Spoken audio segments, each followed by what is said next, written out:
Chapter 15 Trial by Fire. The little boy hurried through a dusty goat trail, trying to avoid the sharp stones bundling into his fur coat. The dense wet forest encroached upon the path menacingly. It was difficult to see beyond the trees lining the narrow path. The boy was sure that there were terrible monsters lurking in the dense foliage, waiting to pounce on him if he slowed down. His village was but a few hours away. The sun was rapidly setting behind the mountains. Monsters loved the darkness. He had heard his mother and grandmother say rapidly when he was being difficult. He would have liked being accompanied by an elder, as monster didn't trouble the elders. His heart skipped a bit as he heard a strange heaving sound.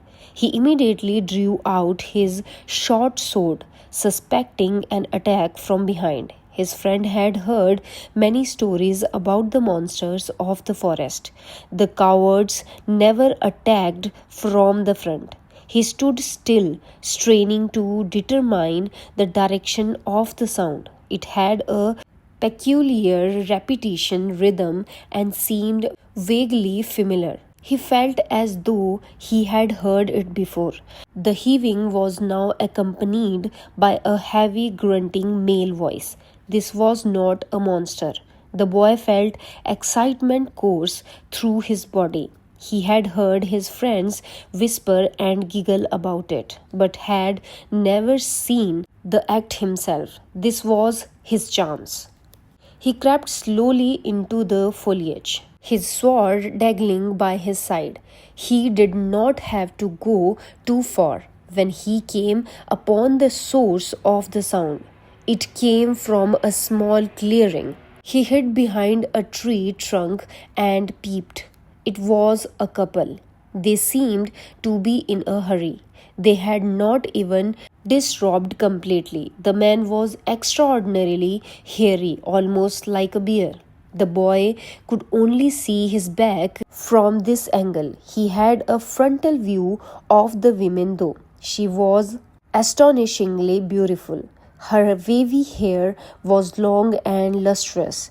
The partly torn blouse revealed a firm breast with deep red welts upon them owing to the brutal intercourse. Her skirt had been ripped apart and revealed exquisite long legs. The boy was excited beyond imagination.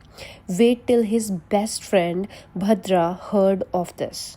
As he enjoyed the show, his disquiet grew.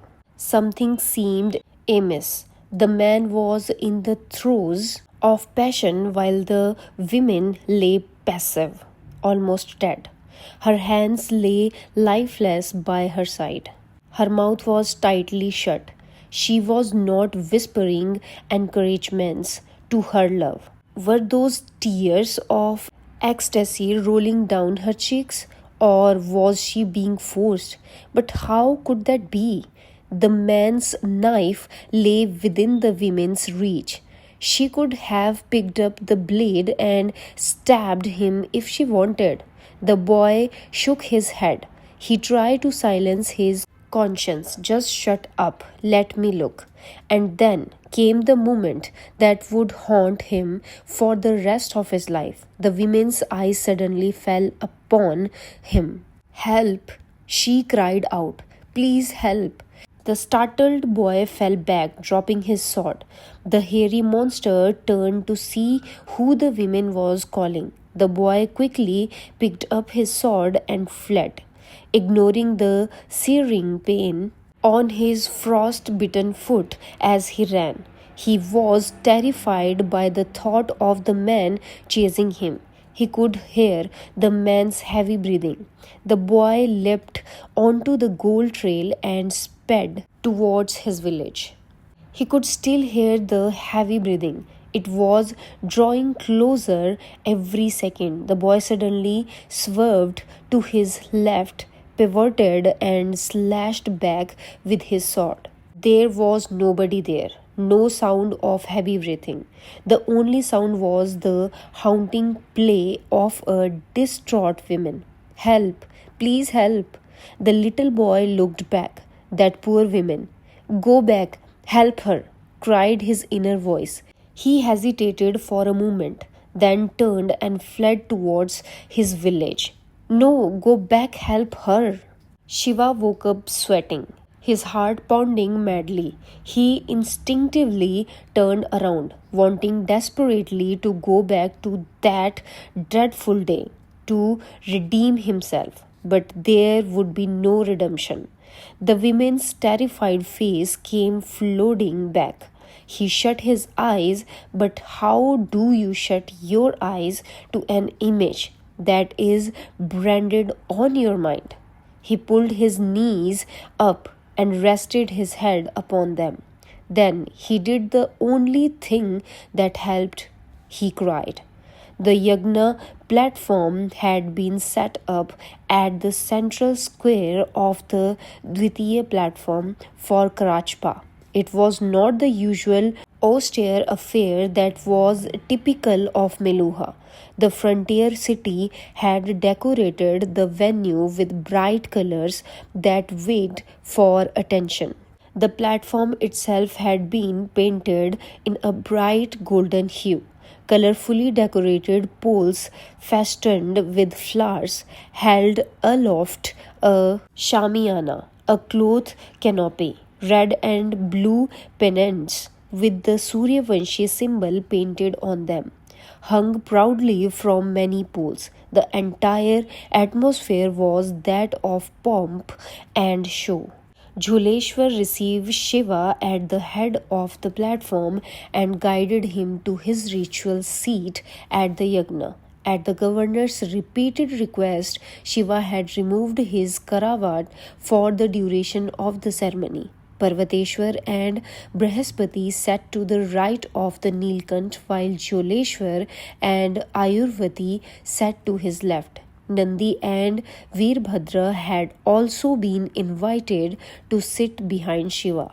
Though this was unorthodox, Jholeshwar had acceded to the Nilkant's request. Jholeshwar governed a cosmopolitan border city and believed that many of the strict Meluhan laws could be bent slightly for the sake of expediency. His liberal attitude had made Karachpa a magnet for people from a wide variety of races and a hub for the exchange of goods, services, and ideas. Shiva looked towards Sati's balcony, which overlooked the central square in the distance. Though Sati was not allowed to step onto the platform while the yagna was being conducted, she could look on at the proceedings from the safe distance of her chambers. Shiva noticed her standing behind the balcony curtain, with Kritika by her side, observing the proceedings.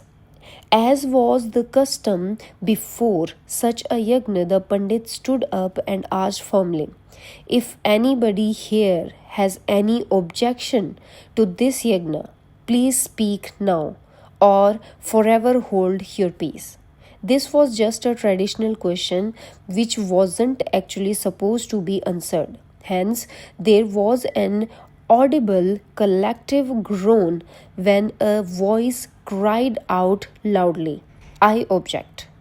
Nobody needed to look to recognize where the voice came from. It was Tarak, an immigrant from the ultra-conservative northwest region of the emperor. Ever since Tarak had come to Karachpa, he had taken it upon himself to be the moral police of this decadent city of sin. Shiva strained his neck to see who had objections. He saw Tarak standing at the back, at the edge of the puja platform, very close to Sati's balcony. He was a giant of a man with an immense stomach, a miner's bulging muscular arms, and a fair face that was cut up brutally due to a lifetime of strife. He cut an awesome figure, It was obvious, without even looking at his emulance, that Tarak was a Kshatriya who had made his living working in the lower rungs of the army. Juleshwar glared at Tarak in exasperation. What is it now? This time we have ensured that we have not used the white Chandravanshi colors in our decorations. Or do you think the water being used for the ceremony is not at the correct temperature prescribed by the Vedas? The gathering sniggered. Parvateshwar looked at Juleshwar sharply. Before he could reprimand the governor for his cavalier reference to the Vedas, Tarak spoke up. The law says no Vikrama should be allowed on the Yagna platform. Yes, said Juleshwar, and unless you have been declared a Vikrama, I don't think that law is being broken. Yes, it is. There were shocked murmurs from the congregation. Juleshwar raised his hand. Nobody is a Vikrama here, Tarak, said Juleshwar. Now please sit down. Princess Sati defiles the yagna with her presence. Shiva and Parvateshwar looked sharply at Tarak. Juleshwar was as stunned as the rest of the assembly by Tarak's statement. Tarak, said Juleshwar, you go too far. Princess Sati is confined to the guest house, abiding by the laws of the yagna. She is not present on the yagna platform. Now sit down before I have you wiped. On what charge will you have me wiped, Governor? Yelled Tarak, standing up for the law is not a crime in Meluha. But the law has not been broken. Yes, it has. The exact words of the law is that no Vikrama can be on the same platform while a yagna is being conducted. The yagna is being conducted on the Dvitiya platform of the city. By being on the same platform, the princess defiles the yagna. Tarak was technically correct. Most people interpreted that law to mean that a Vikrama could not be on the prayer ceremony platform. However, since Karachpa, like most Meluha cities, was built on a platform, a strict interpretation of the law would mean that Sati should not be anywhere on the entire Dvitiya platform. To keep the yagna legal, she would either have to move to the other platform of the city or outside the city walls. Juleshwar was momentarily taken aback as Tarak's objection was accurate in principle. He tried a weak rally. Come, Tarak, you are being too conscientious. I think that is too strict an interpretation. I think no, Shri Juleshwarji, reverberated a loud voice through the gathering. Everybody turned to see where the sound came from. Sati, who had come out on her balcony, continued. Please accept my apologies for interrupting you, Governor, said Sati with a formal namaste. But Tarak's interpretation of the law is fair. I am terribly sorry to have disturbed the yagna. My entourage and I shall leave the city immediately. We will return by the beginning of the third prahar, by which time the ceremony should be over. Shiva clenched his fist. He frantically wanted to wring Tarak's neck, but he controlled himself with superhuman effort. Within minutes, Sati was out of the guest house along with Kritika and 5 personal bodyguards. Shiva turned to look at Nandi and Veerbhadra, both of whom rose to join Sati.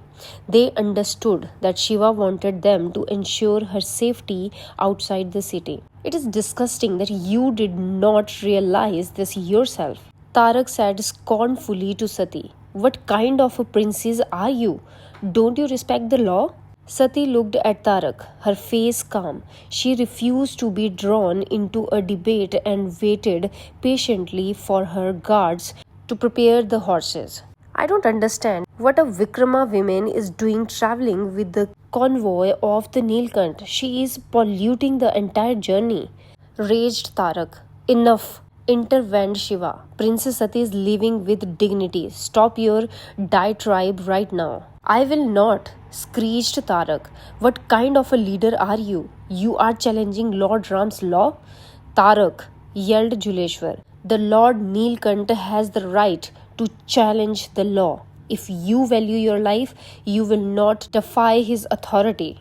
I am a Meluhan, shrieked Tarak. It is my right to challenge anyone breaking the law. A dhobi, a mere washerman, challenged Lord Ram. It was his greatness that he accepted to the man's objection and renounced his wife. I would urge the Neelkant to learn from Lord Ram's example and use his brain while making decisions. Enough, Tarak, erupted Sati. The entire congregation was stunned into silence by Tarak's remark, but not Sati. Something inside her snapped. She had tolerated too many insults for too long, and she had endured them with quiet dignity. But this time, this man had insulted Shiva. Her Shiva, she finally acknowledged to herself. I invoke the right of Agni Pariksha, said Sati, back in control. The stunned onlookers could not believe their ears. A trial by fire. This was getting worse by the minute. Agni Pariksha, a duel on to death, enabled a contestant to challenge an unjust tormentor. It was called Agni Pariksha as combat would be conducted within a ring of fire. There was no escape from the ring. The duelists had to keep fighting till one person either surrendered or died. And Agni Pariksha was extremely rare these days, and for a woman to involve the rite was almost unheard of. There is no reason for this, my lady, pleaded Juleshwar.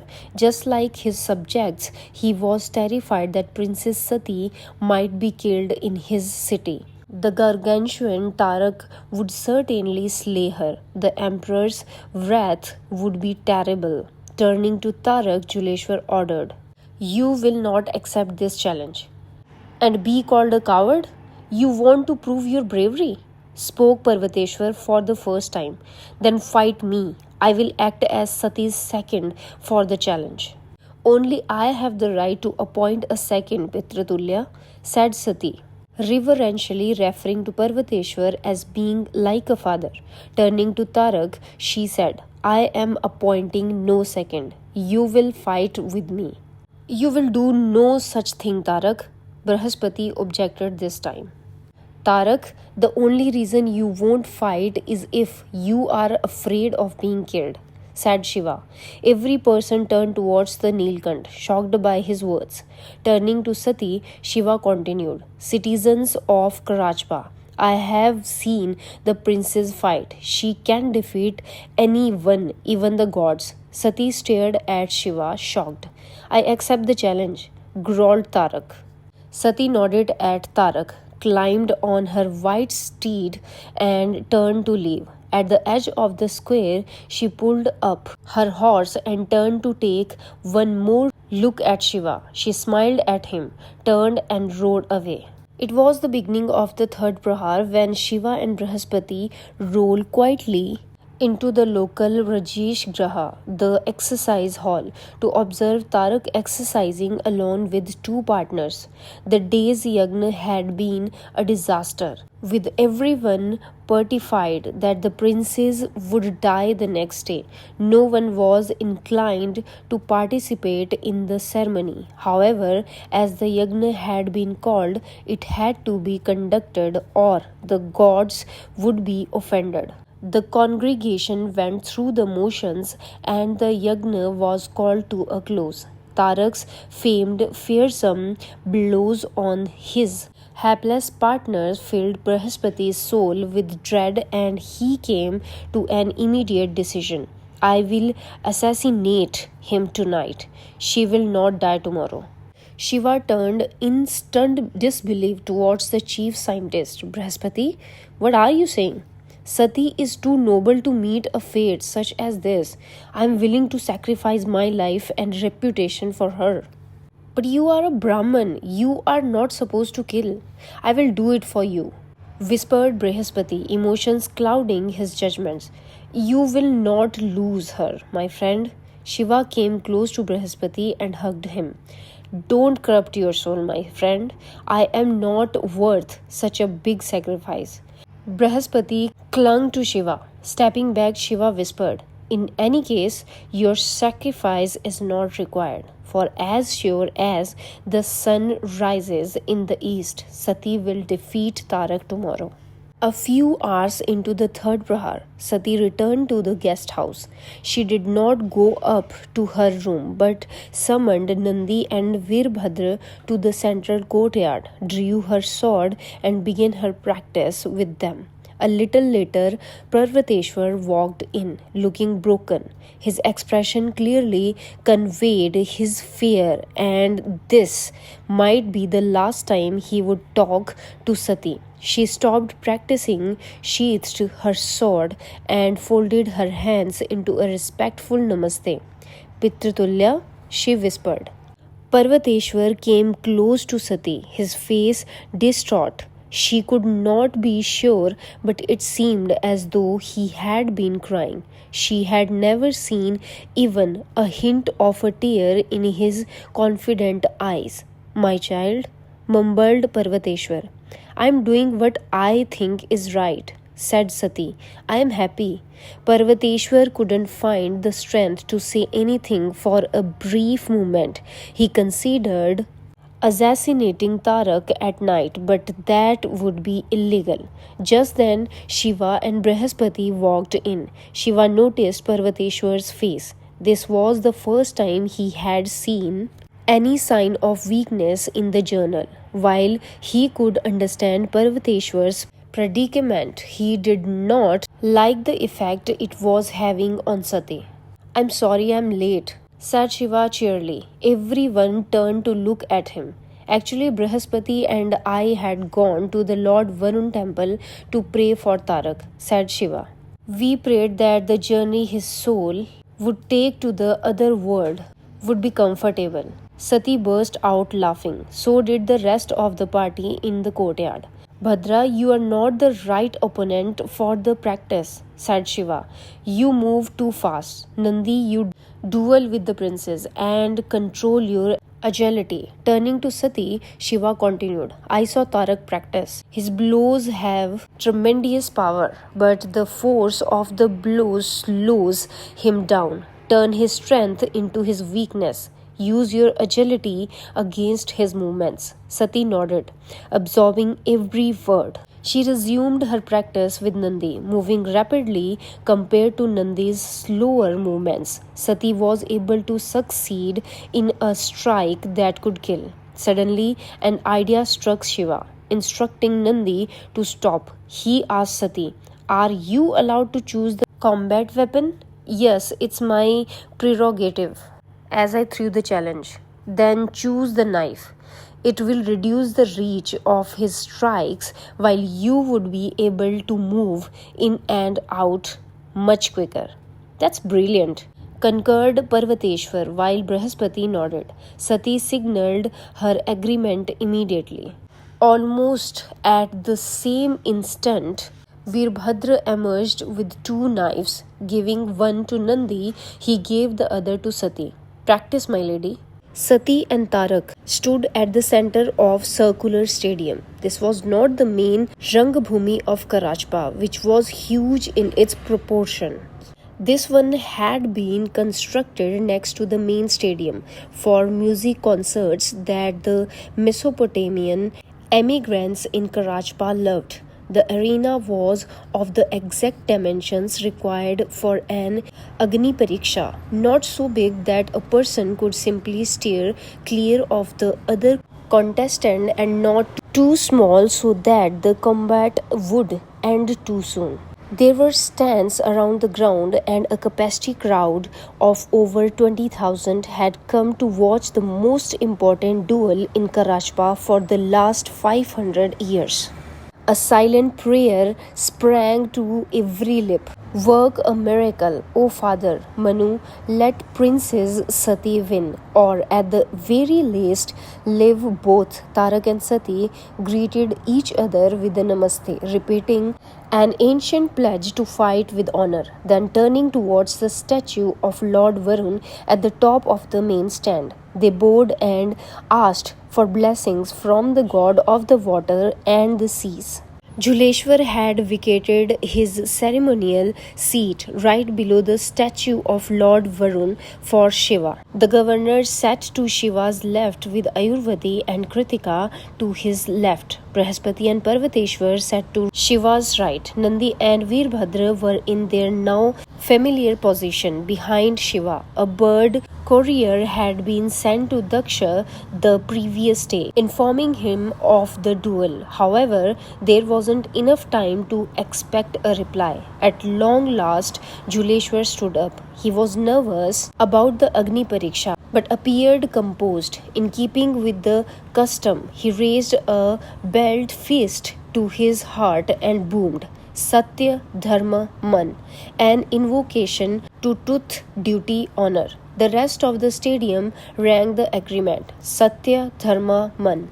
Tarak and Sati echoed, Satya, Dharma, Man. Juleshwar nodded to the stadium keeper who lit the ceremonial oil lamp with the holy fire. The lamp spilled its fire onto the oil channel. The periphery of the central ground was aflame. The ring of the Pariksha had been set. Juleshwar turned to Shiva. My lord, your instructions to begin the duel. Shiva looked at Sati with a confident smile. Then turning to the stadium, he declared loudly, Truth will always triumph in the purifying fire of Lord Agni. Tarak and Sati immediately drew their knives. Tarak held his knife in front of him like most traditional fighters. He had chosen a strategy that played to his strengths. Keeping his knife in front of him allowed him to strike the moment. Sati came close. He did not stare too much, allowing Sati to make her move in front of him. Sati, breaking all known rules of combat, held her knife behind her. She shifted the knife continuously from one hand to the other, while keeping a safe distance from her opponent. The aim was to confuse Tarak about the direction of her attack. Tarak, on the other hand, was watching Sati's movements like a hawk. He saw her right arm flex. The knife was now in her right hand. Suddenly, Sati leapt to the left. Tarak remained stationary. He knew that with her right hand holding the knife, the leftward movement was a feint. She would have to move to the right to bring her knife into play. Sure enough, moving quickly to the right, Sati swung her stabbing arm in an arc at Tarak's torso. But Tarak was prepared. Shifting his knife quickly to his left hand, he slashed viciously, cutting Sati across her torso. It wasn't a deep cut, but it appeared to hurt. The audience let out a collective gasp. Sati retreated and rallied. She moved the knife to her back again, transferring it from one hand to the other. Tarak kept a close eye on her arms. The knife was in her left hand. He expected her to move to the right, which she did. He remained immobile, waiting for her to swerve suddenly to her left. She did, swinging her left arm as she moved. Tarak acted before her arm could even come close enough to do any damage. He swung ferociously with his right arm and cut her deep in the left shoulder. Sati retreated rapidly as the congregation moaned in horror. Some shut their eyes. They could not bear to look anymore. Most were praying fervently. If it had to be done, let it be done swiftly and not in a slow, painful manner. What is she doing? Whispered a panic-stricken Brihaspati to Shiva. Why is she changing in so recklessly? Shiva turned to look at Brihaspati, also noticing Parvateshwar's face. Parvateshwar had a surprised yet admiring grin on his face. Unlike Brihaspati, he knew what was going on. Turning back to look at the duel, Shiva whispered, She is laying a trap. At the center, Sati was still transferring the knife between her hands behind her back.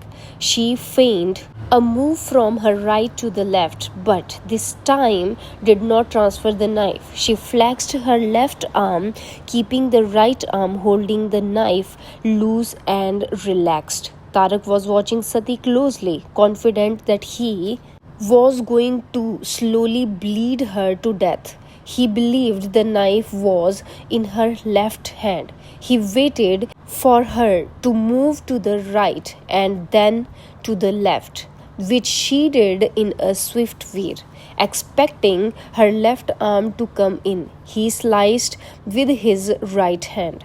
Sati neatly pirouetted back.